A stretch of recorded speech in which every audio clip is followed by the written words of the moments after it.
మీలో ఎవరు కోటేశ్వరుడు ఈ దీనికి మీరు వ్యాఖ్యాతగా అనే మాట మీకు వినిపించడంతో మీరు ఎలా ఫీల్ అయ్యారు?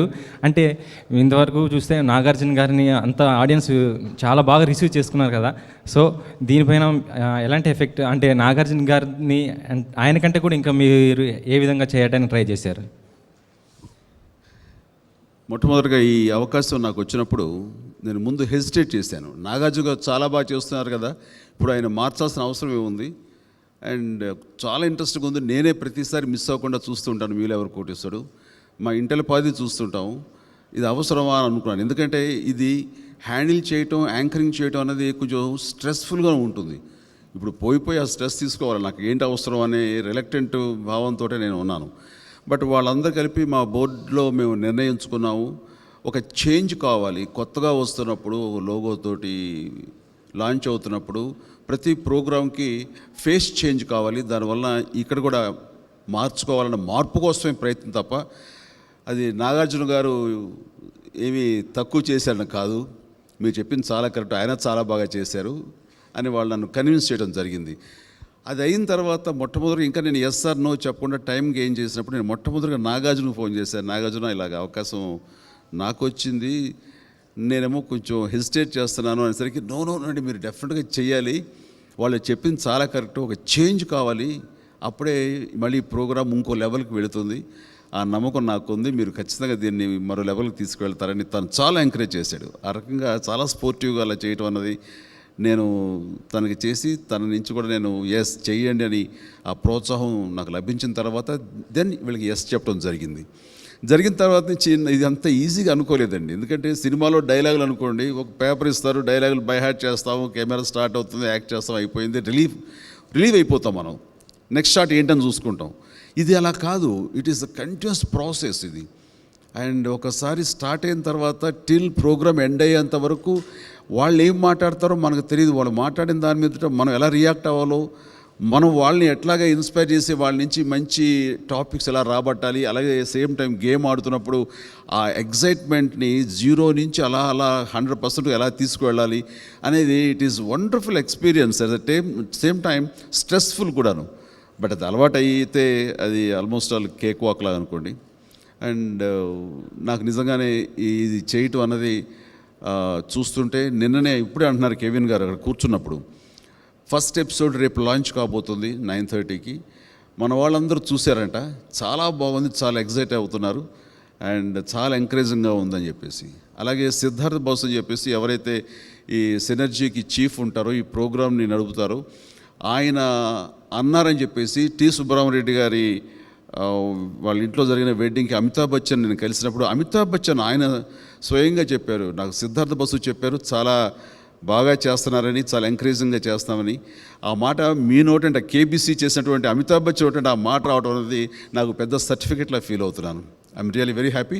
వీళ్ళందరూ యొక్క కోణం చూస్తుంటే కనుక డెఫినెట్గా ఇది కూడా ప్రేక్షకులను అలరిస్తుంది, ఇంట్రెస్ట్ సస్టైన్ అవుతుంది, బెటర్గానే ఉంటుందన్న ఆశాభావంతో నేను ఉన్నాను. Thank you.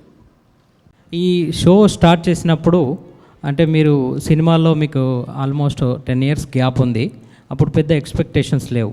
ఇప్పుడు ఖైదీ నెంబర్ 150 సినిమా వచ్చిన తర్వాత you become 100 above crores hero as a star. So ఇప్పుడు ఈ షోకి మీరు హెల్ప్ అవుతాను అనుకుంటున్నారా, లేదా షో మీకు హెల్ప్ అవుతుందా? ఇది 2 విధాలుగానండి.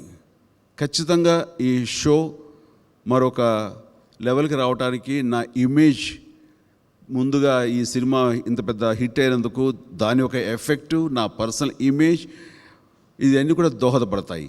అలాగే నేను ఇందాక చెప్పినట్లుగా నేను కూడా ప్రజల్లో ప్రతిరోజు వాళ్ళ ఇంట్లో కనపడటానికి, వాళ్ళ బెడ్రూమ్లో నేను కనపడటానికి, ప్రతిరోజు కోట్లాది మంది ప్రేక్షకులకి నేను పరిచయం అవుతూ ఇంటరాక్ట్ అవుతూ ఉండటానికి ఈ షో నాకు ఉపయోగపడుతుంది. అట్లాగే ఇది ఒకళ్ళని ఒకళ్ళు కాంప్లిమెంట్ చేసుకునేటటువంటి కార్యక్రమం. ఆ రకంగా మీలో ఎవరు కోటేశ్వరుడు చేయటం అన్నది నా వలన వాళ్ళకి, వాళ్ళ వలన నాకు ఉభయత్ర ఇది ఉపయోగపడే కార్యక్రమంగా ఫీల్ అవుతున్నాను.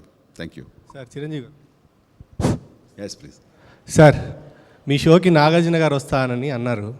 సో మీరు కూడా నాగార్జున గారు చేసినప్పుడు వెళ్ళారు. సో అది ఎలా ఫీల్ అవుతున్నారు? ఇంకొకటి, ₹1,00,00,000 అనేది ఒక మనిషికి ఒక లైఫ్ సెటిల్డ్ అమౌంట్. సో అది మీరు ఇంకొకరికి ఇస్తున్నప్పుడు మీరు ఎట్లా ఫీల్ అయ్యారు? మీరు ఇండస్ట్రీలో ఫస్ట్ ₹1,00,00,000 తీసుకున్న హీరో మీరే. ఇక్కడ 1.25 తీసుకున్నారు. సో అప్పుడు ₹1,00,00,000 మీరు అమౌంట్ తీసుకున్నప్పుడు మీరు ఎలా ఫీల్ అయ్యారు? నిజంగా ఇది ఆషామాషి అమౌంట్ కాదు, చాలా చాలా పెద్ద అమౌంట్స్ ఇవన్నీ కూడాను. ఈ ప్రైజ్ మనీ అన్నది వాళ్ళకి ఏమనిపిస్తుందంటే వాళ్ళకి జీవితాలు సెటిల్ అయిపోతాయండి.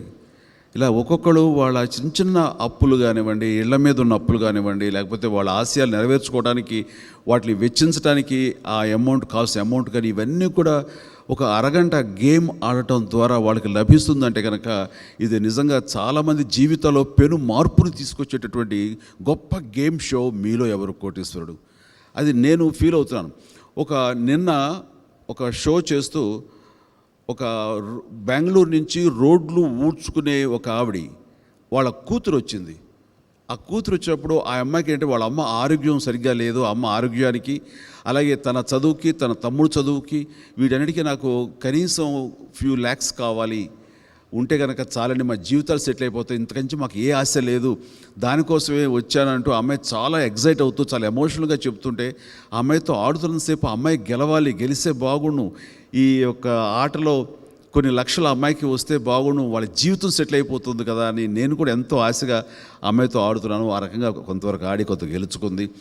ఆ తర్వాత అని పర్సనల్గా చెప్తున్నాను, ఆ అమ్మాయి అనుకునే అమౌంట్ గెలవకపోయేసరికి నాకే డిసప్పాయింట్గా అనిపించి ఆ సమయంలో అనుకోకుండా స్పాంటేనియస్గా నా పర్సనల్ అకౌంట్లో నుంచి ఆ అమ్మాయి గేమ్ ద్వారా గెలుచుకున్నది కొద్ది మొత్తం అయితే దానికి 2-3 డబ్బు, సుమారు ఒక ₹2,00,000 దాకా నేను నా అకౌంట్ నుంచి ఆ అమ్మాయికి ఇచ్చాను. అలాగా వాళ్ళు థ్యాంక్ యూ. ఒక్కోసారి వాళ్ళు గెలుచుకోలేకపోయినా సరే వాళ్ళ కోరికలు ఆశలు చూసి మనం ఎందుకు ఇవ్వకూడదు, అయ్యో పాప వాళ్ళ కెపాసిటీకి వాళ్ళు అనుకున్న అమౌంట్ గెలవలేకపోయారు, అది మనం ఇవ్వచ్చు కదా అనిపించి నాకు వెంటనే ఇవ్వటం అనేది ఆ అమ్మాయి ఎమోషన్ అయిపోయింది. ఇంకా చాలా అసలు కళ్ళ పర్యంతం వాళ్ళ అమ్మాయి అయితే కనుక ఆ రకంగా ఉంటుంది. ఇట్స్ నాట్ ఎ గేమ్ అండి, it's not entertainment game, it's playing with the emotions. ఆ రకంగా చాలా ఇదిగా ఉంది. అండ్ నాగార్జున గారు ఇందాక ఫస్ట్ అంతా మీరైతే నాగార్జున గారు ఆయన కూడా అడిగినప్పుడు నువ్వు రావాలి నాగార్జున, మీరు రావాలి నాగార్జున అన్నప్పుడు ఆయన ఖచ్చితంగా వస్తారండి చెప్పండి, ఎందుకంటే అడగగానే మీరు వచ్చారు నా షోకి, ఇప్పుడు మీరు చేస్తుంటే నేను వస్తానని చెప్పి ఆయన అంటాం అన్నది చాలా బాగుంది. ఆయన రావడంతో ఆ షో మరింత అందం చేకూరుతుందని నేను భావిస్తున్నాను.